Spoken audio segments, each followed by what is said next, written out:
Mesdames et messieurs, en vos grades et qualités, distingués invités. Père, nos cœurs enseignés 61 années durant, nous, tes enfants, tes petits-enfants et tes arrière-petits-enfants, mais aussi le Congo, l'Afrique et le monde. Nous pleurions ta disparition sans avoir fait d'oraison funèbre. Père, comment es-tu mort? On ne sait pas. Quand es-tu mort? On ne sait pas. Où as-tu été assassiné? On ne sait pas non plus. Qui t'ont assassiné et pourquoi? On cherche encore.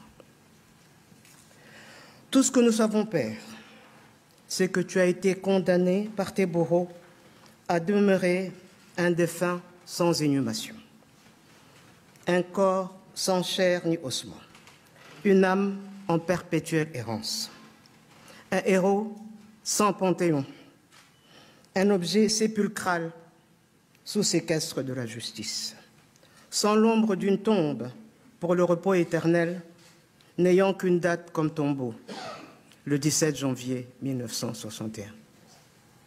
Il y a 2 ans, le 30 juin 2020, nous avions écrit à Sa Majesté le roi Philippe de Belgique. Nous lui avons dit que notre responsabilité d'enfant, notre devoir de descendant, devenu maintenant aussi père et mère, c'était de rendre hommage à notre père, à notre géniteur, en lui offrant une sépulture digne du sang qu'il nous a légué.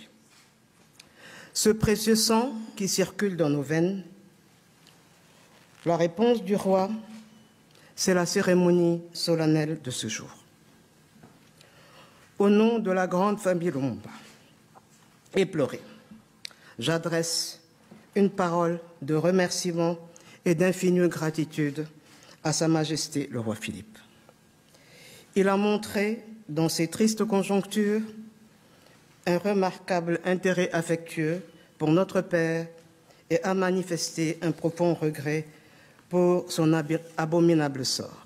Distingués invités, de la réception de notre lettre ouverte au roi, le 30 juin 2020, à la cérémonie solennelle de ce jour, nous avons été agréablement surpris par les délicates attentions du gouvernement du Royaume de Belgique, à travers tant de son ambassade à Kinshasa que du Premier ministre ici à Bruxelles. Vous avez allégé notre fardeau, adouci nos amertumes et mérité bien justement notre profonde reconnaissance. À cette heure mémorable, notre infinie gratitude va aussi à son Excellence, M. Félix Antoine Tshisekedi Tshilombo, notre président de la République. Ces mots si avenants, sa main tendue, toujours si prompte, et ses fraternels messages, tout nous a été d'un grand réconfort. Au peuple de la République démocratique du Congo et de l'Afrique, nous disons la main sur le cœur. Ouvrez-lui le sanctuaire de la paix. Daignez lui accorder la couronne que vous lui avez préparée dès le lendemain du 17 janvier 1961. D'ordinaire, le nom de Patrice Emery Lumumba revient en ritournelle chaque fois que l'on parle de la décolonisation de l'Afrique et de la souveraineté des États africains. Mais ce jour, nous souhaitons que soit mis à l'honneur l'essentiel de ce qu'il incarne, c'est-à-dire ce que sa vie inspire, ce que l'illustre personnage doit nous inspirer, à savoir l'ardeur au travail et l'amour du travail bien fait, la priorité donnée à la compétence et à la dignité, le désintéressement et le patriotisme dans la gestion de la chose publique, le sens de l'intérêt général dans la conduite des affaires de l'État, la droiture et l'obsession de l'unité nationale. Ce sont ces valeurs qui ont conduit cette vie. Puisse-t-elle devenir la référence en République démocratique du Congo et en Afrique. Plus que jamais, nous en avons besoin. Oui, Patrice Lumumba incarnait tout cela, mais il a incarné plus encore. Dans ce plus, il y a une qualité rare qui force l'admiration, celle d'un homme du consensus. Mais pas n'importe quel consensus. Pas un consensus mou et trouble, mais un consensus de conviction et des étapes décisives de sa brève et bouleversante vie. Né et ayant grandi au centre du pays, dans le Sankuru, il commence sa carrière professionnelle au nord de la République, à Kisangani, dans la province orientale.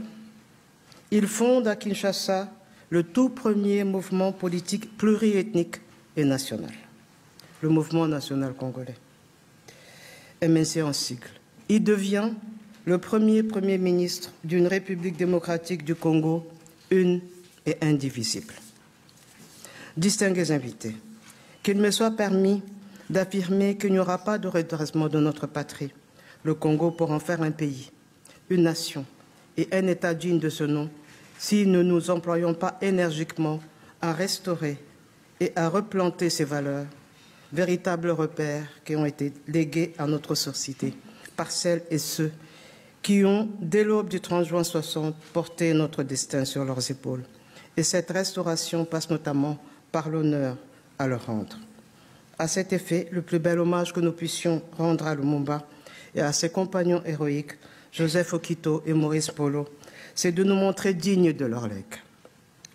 Ce qu'ils attendent de nous, ce ne sont pas d'incessants regrets, mais un ferme serment, celui de continuer le travail resté inachevé.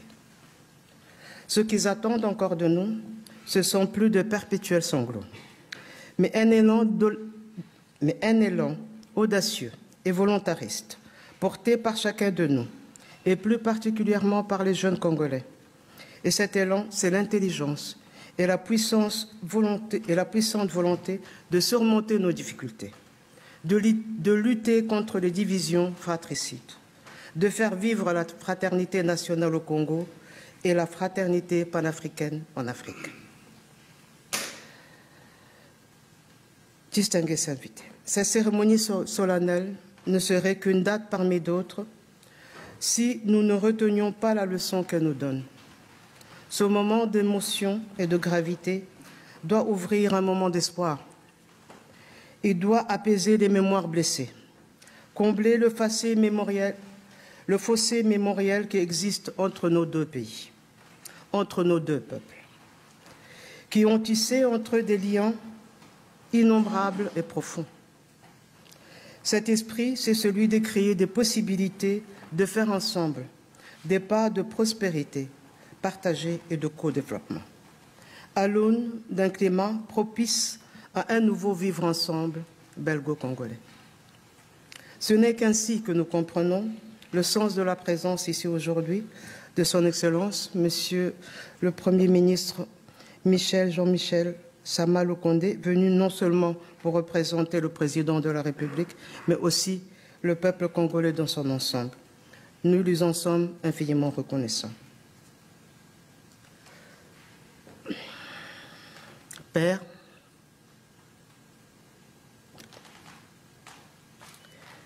mes frères et moi,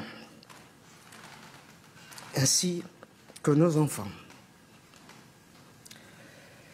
et tes arrière-petits-enfants, avons essayé, à travers cette adresse, de trouver les mots pour te dire adieu. 61 ans après ta disparition. Mais nous devons avouer qu'il n'y a rien qui puisse exprimer comme il faut ce que nous ressentons et pensons aujourd'hui. Nous ne pouvons que formuler ce vœu. Ce vœu que tu puisses, Père, de là où tu es, de là où tu te trouves, être fier de tes enfants, de tes petits-enfants et de tes arrière-petits-enfants. Père, à présent, bien retour au pays. Merci.